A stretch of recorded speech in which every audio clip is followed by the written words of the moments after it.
We're going to get started. It is 12 o'clock on the dot, and we have 45 minutes for this session. I had it adjusted because it was just the three of us. If we need to run over, I'm sure it won't be a major problem if Amy can join us. But I want to say hello to our international audience. I can't say hello, good morning, because I don't know what time it is in the world for many of our audiences. Today, we're going to be speaking about empowering our youth for the new digital economy.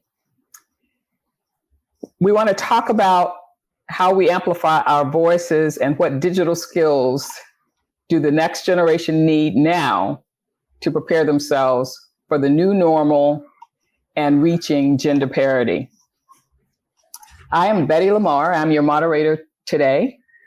And I'm also an advisory board member for the State of Women Institute. I come to you with lots of corporate experience in my first career, and I worked for brands like IBM, Digital Equipment Corporation, Sapient, big organizations, and my focus was in sales and marketing. For the last almost 20 years, I've been working in nonprofit or NGO, as some of you know, in developing countries. And that focus has been on girls and women in underserved communities. So I founded an organization called Empower Her Institute. I just retired in January, and so I leave that as my legacy. It is running divinely under new leadership. And I'm happy about that because we're still serving and expanding the service of the organization.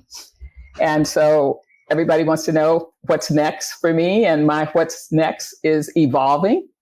And it is still in service, it's still in service to girls and women in some capacity. But right now, my focus is on serving women over 50 to help them realize the need for self-care.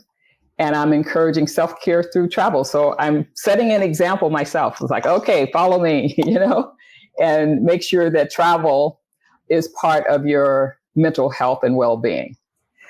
So what I want to do right now is to just introduce briefly our panelists, and they will expand on their background a little bit more. So first, let me introduce Megan.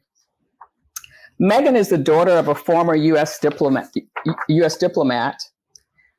She identifies as a global nomad.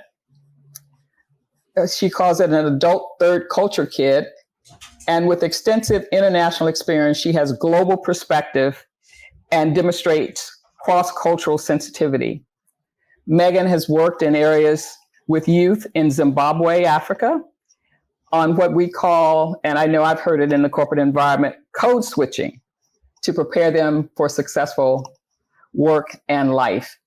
And again, we're going to get it more deeply into some of the things that Megan, she is skilled in intercultural leaders, working with intercultural leader and strong knowledge of marketing and public relations, training and conference presentation, project management, college and university admissions, and many other wonderful skills. So welcome, Megan Norden. Glad to have you on this panel. Thanks, Betty. And next we have Damon D'Amore. Damon has spent more than 25 years working one-on-one with hundreds of top CEOs, founders, and executives in North America, including high-profile entrepreneurs and Fortune 100 firms. Many of these executives are female leaders. He focuses in three distinct programs: performance management, storytelling for stakeholders, and crisis leadership. Damon and I connected because he does volunteer work for many organizations with youth, like Big Brothers and Big Sisters, Mentor Matchmaker Foundation, and an organization here in Los Angeles. It's actually national and beyond, called NIFTY, Network for Teaching Entrepreneurship. Welcome, Damon. Thank you for having me. This is great. So let's just start. And if each of you can maybe share a little bit about your experience and the work that you do with and for youth right now. And I want to give that context before we go into defining this whole digital economy, just so folks understand that you do have a perspective about the youth of today. Let's start with you, Megan. All right, thank you. Thanks, Betty. And hi, Damon. It's a pleasure to be in this community with you right now. As Betty mentioned, I work with a variety of stakeholders and sectors as an intercultural trainer, but a lot of my work focuses on the third culture kid identity profile. So third culture kids are the youth that I work with, and they typically are dependents of military or State Department, missionary, corporate, international educators who are moving quite frequently from country to country or place to place. And that's what Betty was saying about code switching. It's the fact that third culture kids have to navigate different cultural environments. And so I frequently speak on and write on ways parents and businesses, international schools, and universities can help third culture kids navigate this international upbringing. Oh, Betty, your mic is off.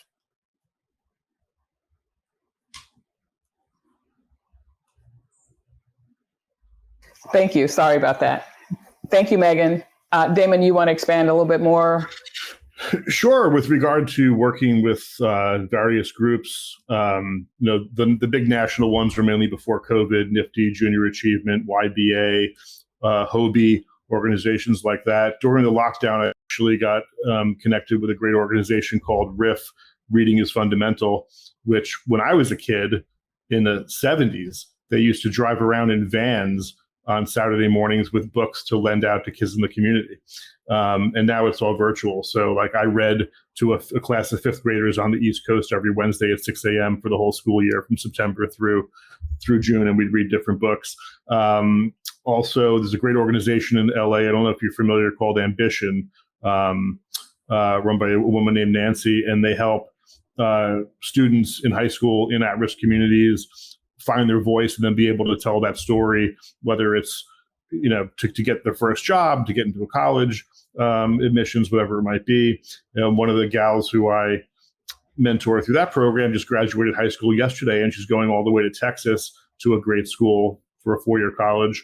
And another gal who I mentor, who was actually homeless at one point, just graduated from Santa Monica College, and she's off on scholarship to finish her 4-year degree in France.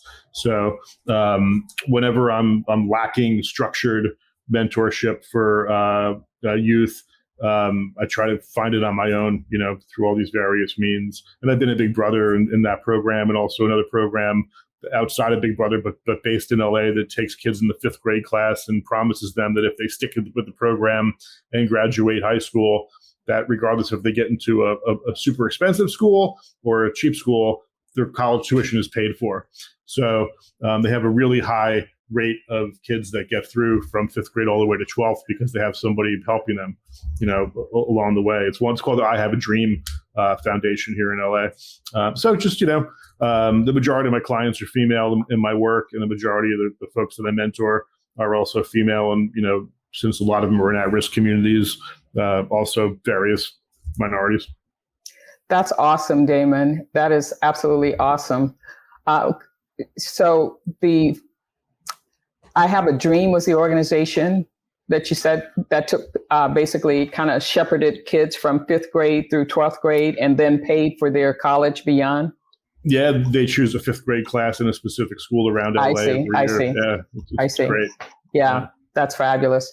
Well, just to expand a little bit more on the work that I have been doing over the past, probably the past 9 years now, as part of Empower Her Institute, I was focused on working with middle school girls in underserved communities. And so in that partnership, what we agreed to do as an organization was to focus on the social emotional needs of the girls in our program to help them deal with their internal issues, their mental well-being, so that they would be better prepared emotionally to learn. Because schools are now recognizing that social emotional skills are very necessary in order for kids to be present, to be able to learn, to be able to receive what others have to give them in terms of academics.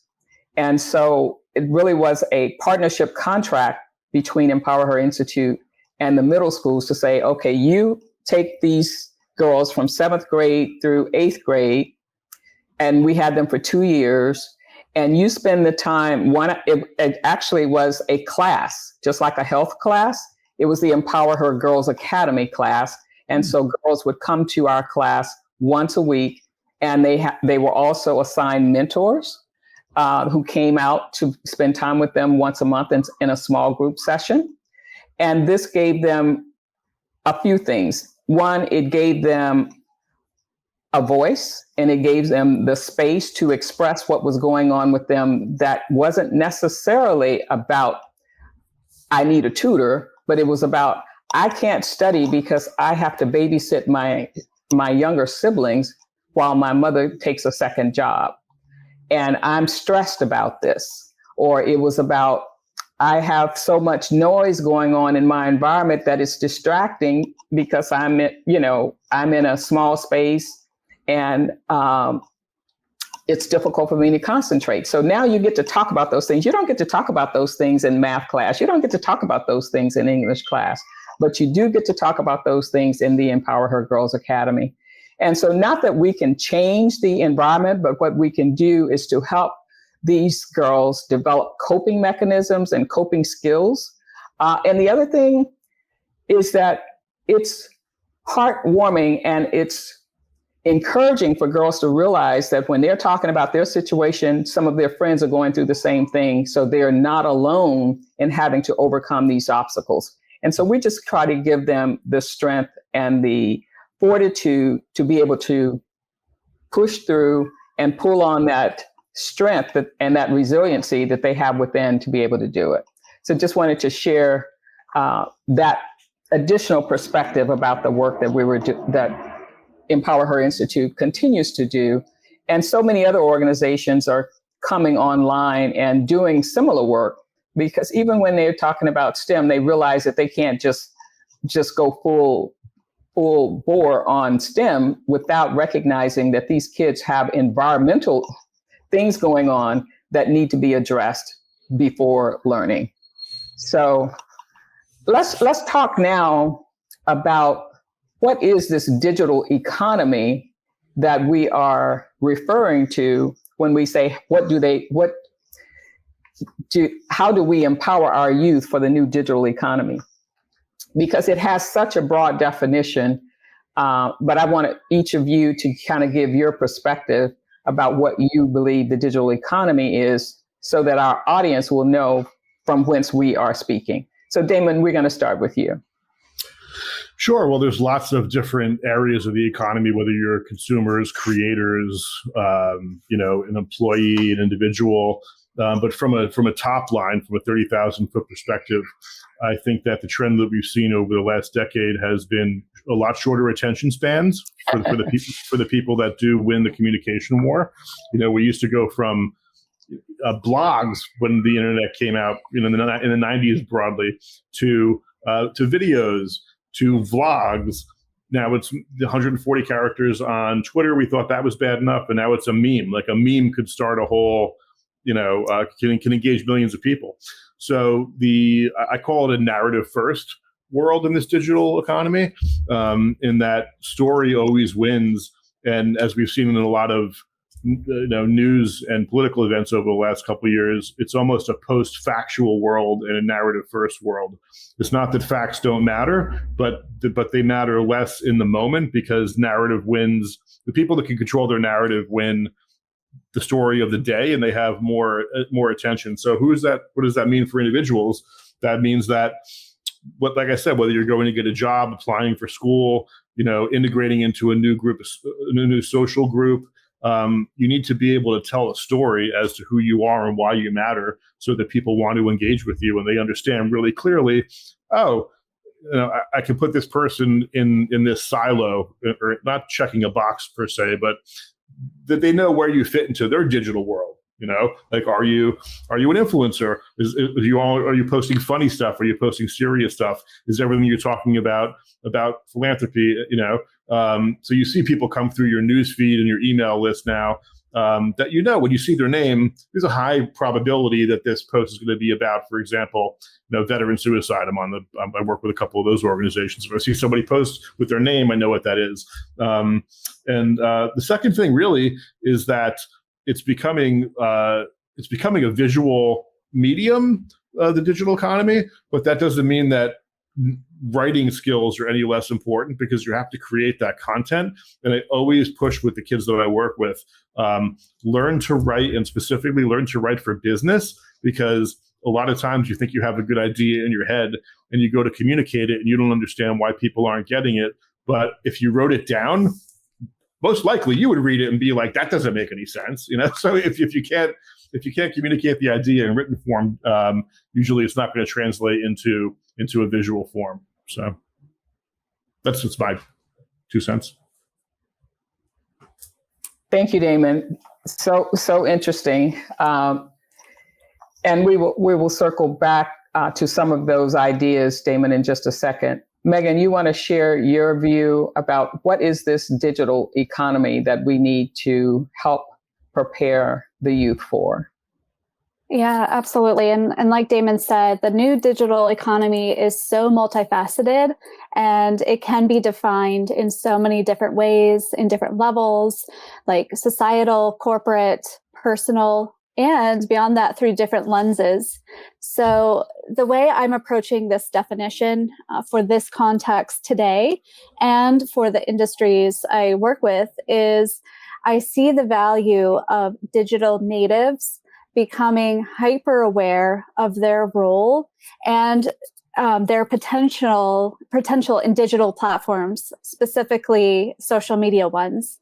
So I recognize that new digital economy encompasses more than social media platforms, but I think at the personal level and for the user level, for the youth that I work with, this is one of the primary entry points for them in the new digital economy. So I am seeing increasingly the need to have users be hypervigilant about what is their role in it. With technology becoming more scalable, more portable, more efficient, who is benefiting? And I think that's also looking at the digital divide, whose knowledge counts and whose knowledge doesn't, who has the resources, who doesn't.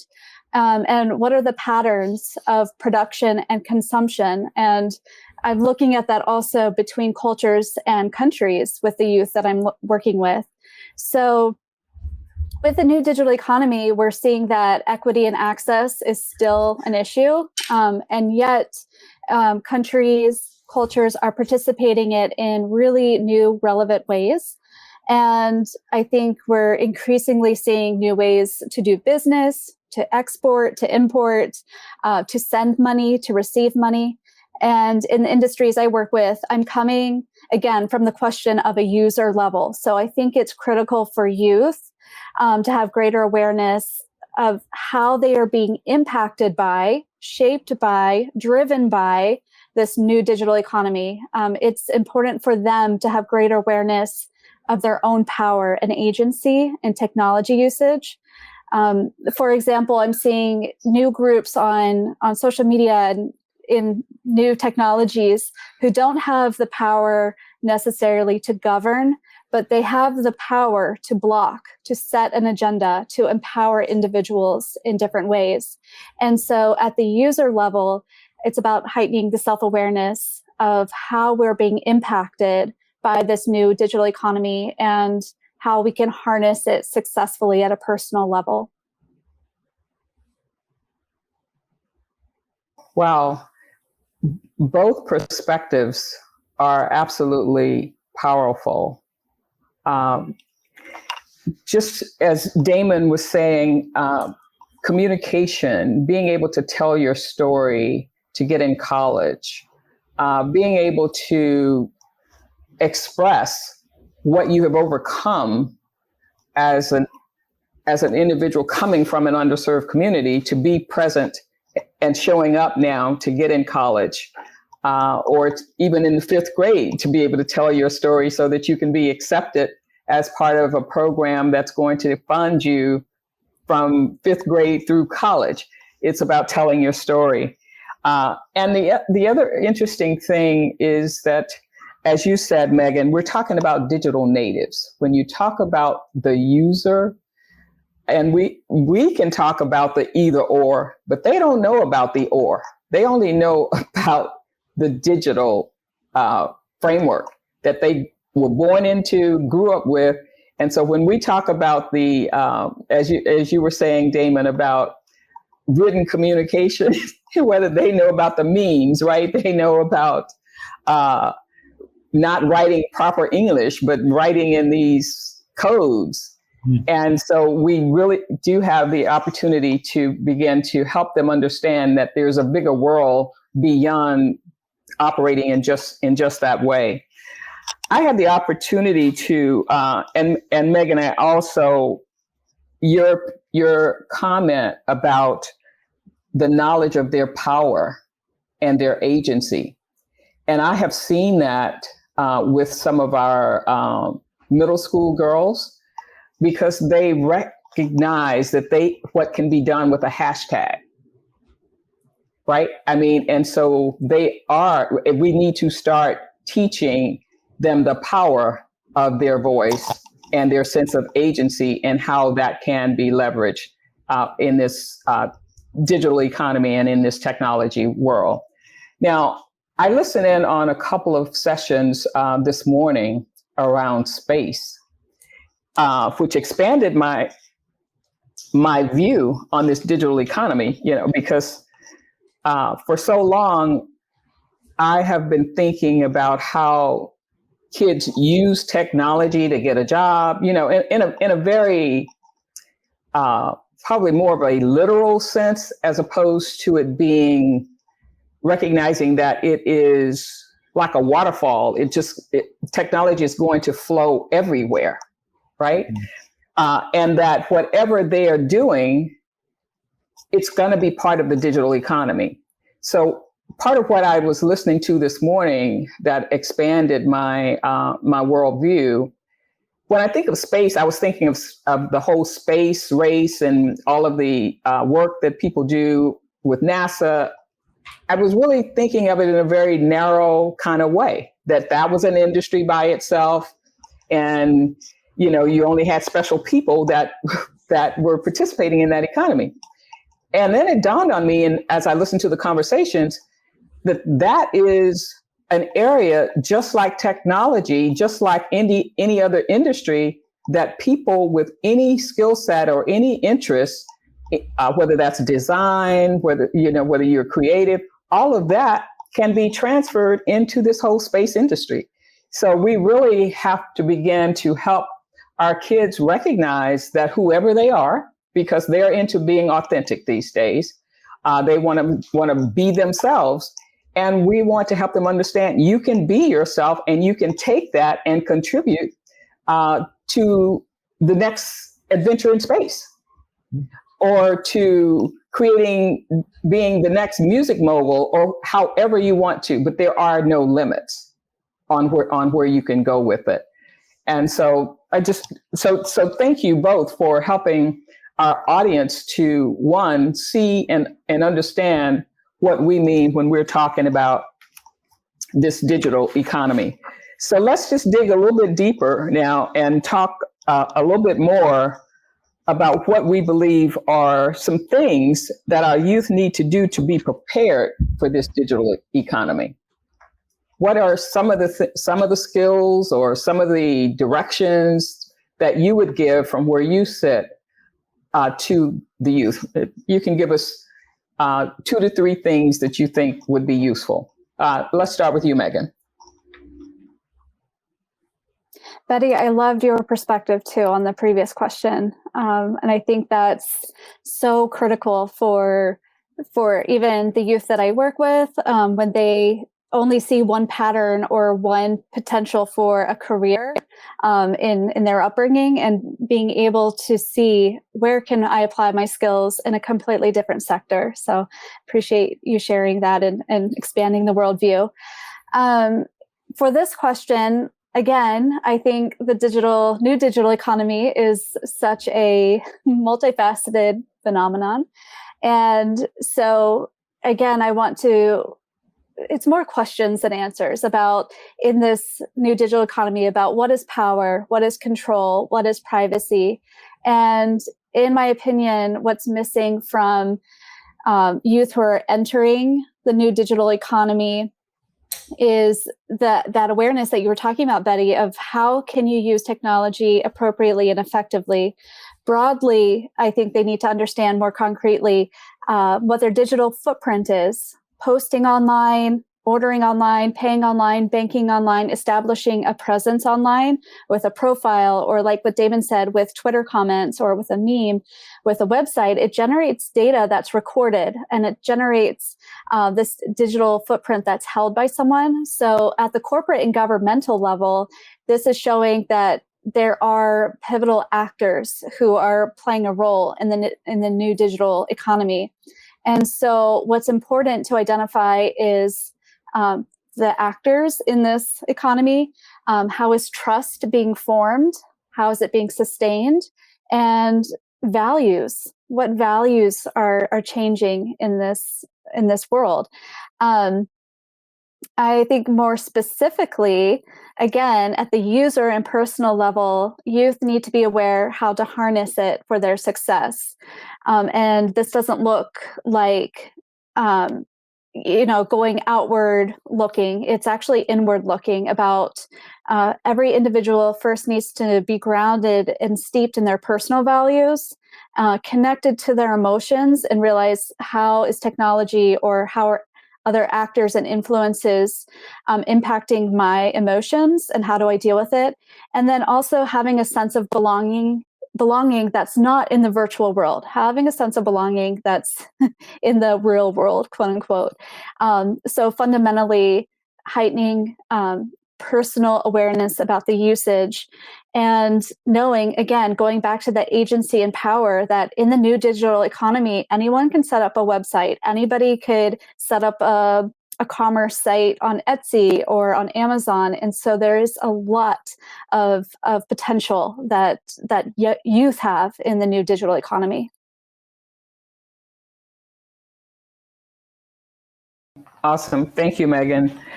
I love how you're bringing in the personal values that our youth need to be thinking about as they are engaging in this whole digital economy and this digital society that we find ourselves in, as well as the fact that recognize that from a privacy standpoint, that you're either giving control or you are taking control, but that you have a choice in the matter, and you don't have to just go with the default that's in the system because somebody is formulating a pattern of who you are and deciding how they are going to influence you. And those are the folks that you, I think, referred to, Megan, as the actors. And so our youth really need to be conscious of the fact that you are giving people permission to treat you a certain way in this digital environment and in this digital economy. So thank you, Megan, for that. So Damon, give us your perspective about what our youth need to prepare themselves for as they enter the workforce or college, or just being prepared to be their best self in this new digital economy. Sure. Well, storytelling is a big part of what I do, and I always encourage people to know their story. And you can dive into it at many deep levels, but on a basic, highest level, you should know, A, who you are, B, why you matter, and C, who you matter to. So you can identify what we call stakeholders. So whether you're in 5th grade trying to get into a program to get you to college, or you're in a new school and you're on the playground trying to be integrated into a group of kids you don't know, knowing who you are, why you matter, and who you matter to. There's a basic, usually 3-act structure to that, in that, examples in your life, think about when you took a chance. And that could mean going out for a sports team, or volunteering for something in school, or moving to a new city, or ending a relationship, whatever that might be. But times in life where you've taken a chance, you've faced a whole lot of struggles and challenges as a result of that. And what did you learn from that that's unique to you that you can help share with other people? So that's kind of a roundabout answer. But, getting people to think about, what type of hero or heroine are they in their own story? And then who are the people that can benefit from that? So one, knowing your story. Number 2, being aware of all the resources available to you. When I was a kid, if I wanted to learn about Etsy, like selling in an Etsy store, it didn't exist, number 1. But number 2, I would have to be driven to a library, look in a physical card catalog of a bunch of index cards, hope that the book was available. If it is, there's nobody there to ask a question to. You have the world at your fingertips on your phone or your computer, whether it's in school or a library or personally.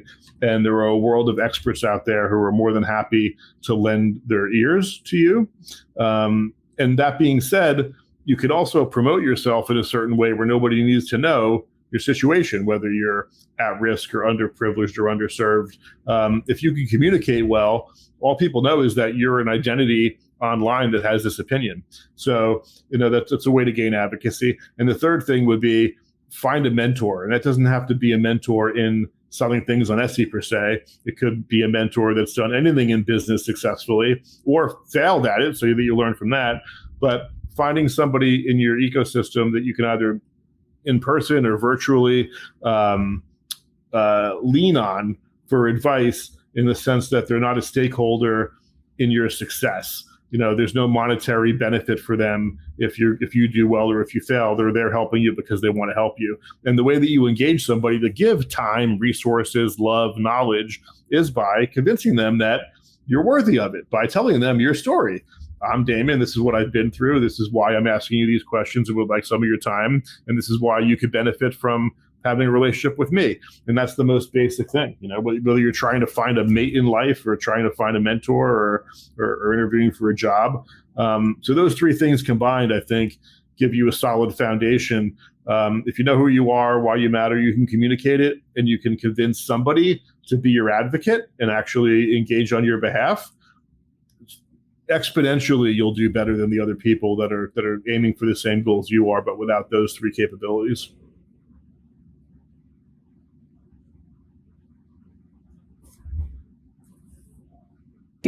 Thank you for that. That's beautiful. I mean, and we're talking about the things that really provide a lever for our youth. I mean, it's going to leverage them into their future. And I love what you said about how you can promote yourself to be anyone you want to be. Nobody knows that you came from an underserved community. They just know that the value that you're bringing to them. Right. And also, I think it's really fabulous what you said about recognizing why you are the hero in your story, why you are the heroine in your story, and who will benefit from your story. And just to personalize this a little bit, I didn't recognize that I was a heroine in my story. I actually was the first one in my family to work in corporate America. So I was the first one in my family to graduate from college. And so that wasn't a story that I saw value in. I wanted to keep that hidden. I didn't realize, I wanted to act like I was like everybody else, that I was that privileged person that went to college, or that privileged person that got into corporate. And then I began to realize that the fact that I had overcome a lot of obstacles to get to the starting line where so many other people had privileged to get to the starting line, that there was something in me that made me stronger, better, more prepared, because I'd overcome a lot of obstacles. I had had to be resourceful in staying true to myself as a single mother, going to college, and then getting out and going into corporate America. That was truly a heroine story, and not something to be ashamed of, but something to be proud of. And so I love that you suggest that is the power in a young person's story, and that they should recognize that early on as they are seeking mentors. Again, expressing that they are worthy for this person to invest time in them.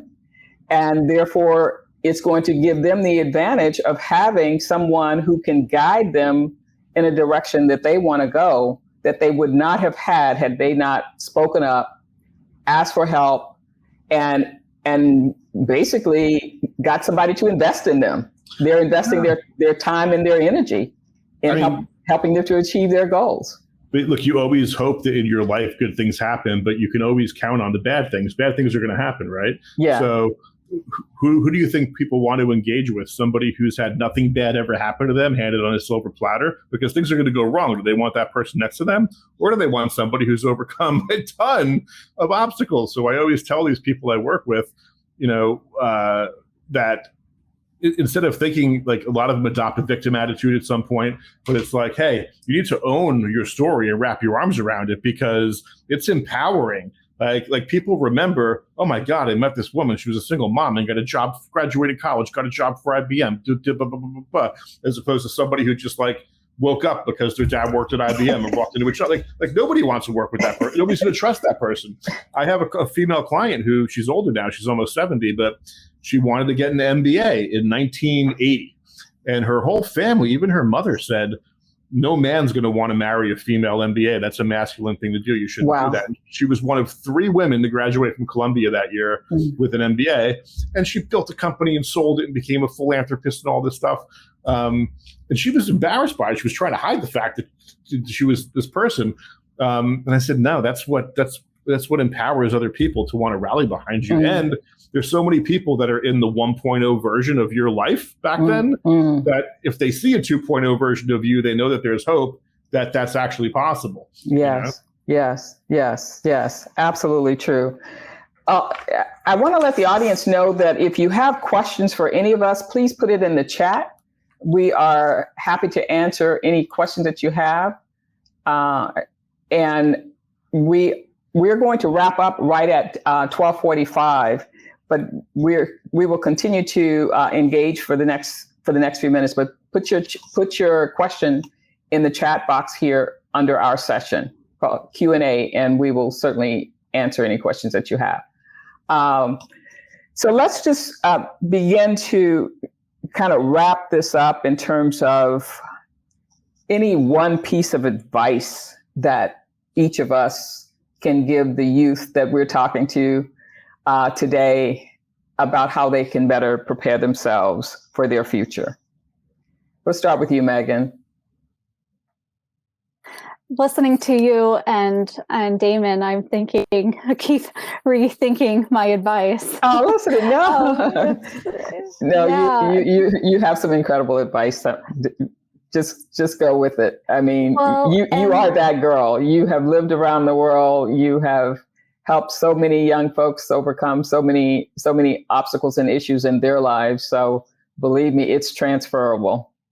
Yeah, absolutely. And I want to speak into, thank you for saying that, what Damon was saying about mentorship. And that speaks into what I was saying before about having a sense of belonging that's not in the virtual world, having a sense of belonging in your family or in your community, in your region.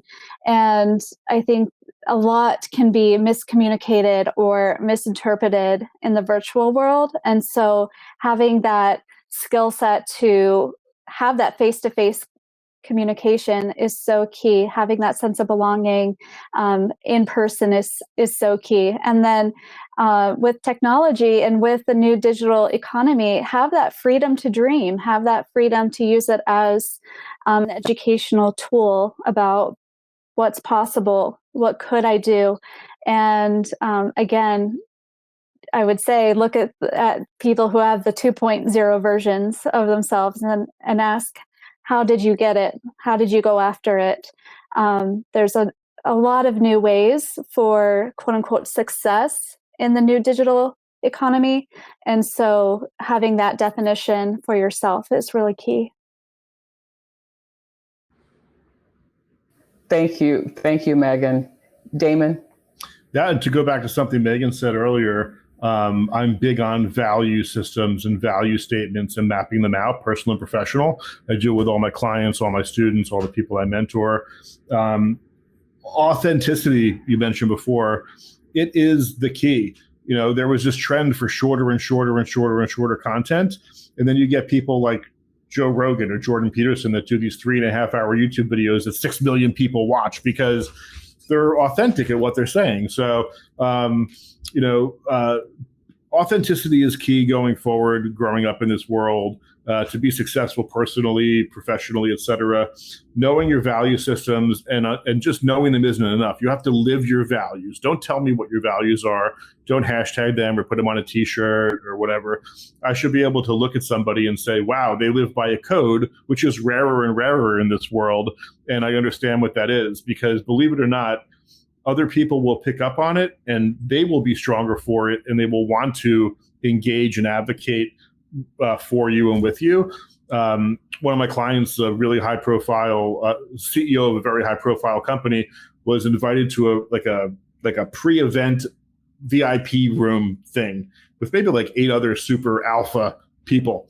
And he called me after. He's like, this guy walked in that was like on my level in the world of business, but he knew exactly who he was. And I got that. And it was so shocking to see somebody like not trying to pose or what do these other people in my peer group want me to say, or what do they want to see so that they think I belong with them.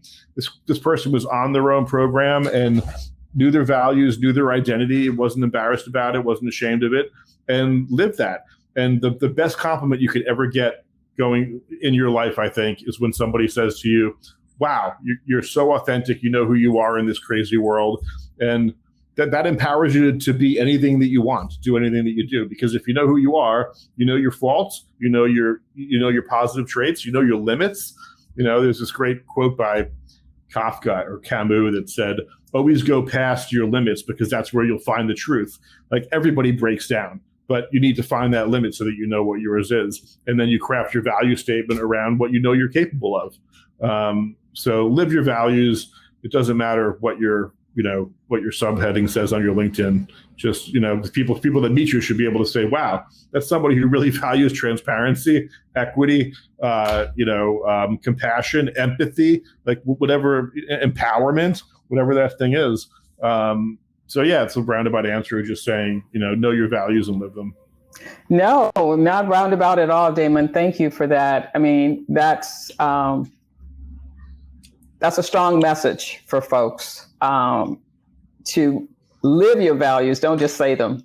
And too many people want to have a written value statement, but when you start to ask them to give you an example, they can't give you one. Yeah, and you need to create filters in your life, just like you would for a job. If you had 5 job offers, you would have filters for money, lifestyle, life-work balance. The interactions you have with people should be based on your value system. Would a person who has the values I say I have interact in that way? Probably not. Then don't. And a lot of people are afraid of getting canceled or getting excluded. That's right. And the power comes from not being arrogant about it, but saying, this is who I am. If you can't respect who I am as a human being, then that's not on me. Like something's flawed in you, Yeah. And that's another powerful position for our youth. And you know what? I'm amazed to see that our youth are more evolved spiritually, about who they and more self-aware than I ever was at 13 and 14. Yeah. And so when you talk about having the power to own who you are, they're owning it much earlier now, where before we had to get to a place that we felt comfortable enough with ourselves to say that, to express an opinion about who we are, and not one of seeking approval, trying to say what you think somebody else wants to hear from you, So that's awesome. I'm gonna wrap this up by saying, again, sharing something that I learned from one of the sessions this morning.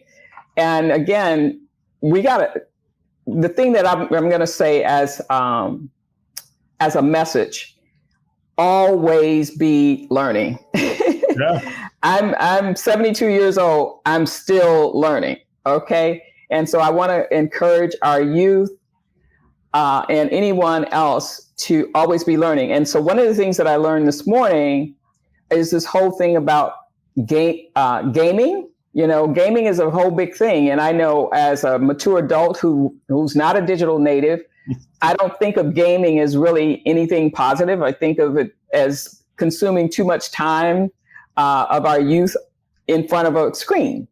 But what I walked away with this morning is recognizing that gaming has a tremendous opportunity in education because it creates community and collaboration, which is going to contribute to innovation. So gamification of education is up on us. And that's another area that we have to recognize and embrace as something that's positive and not just negative. So I want to share that. So any last words before we close out?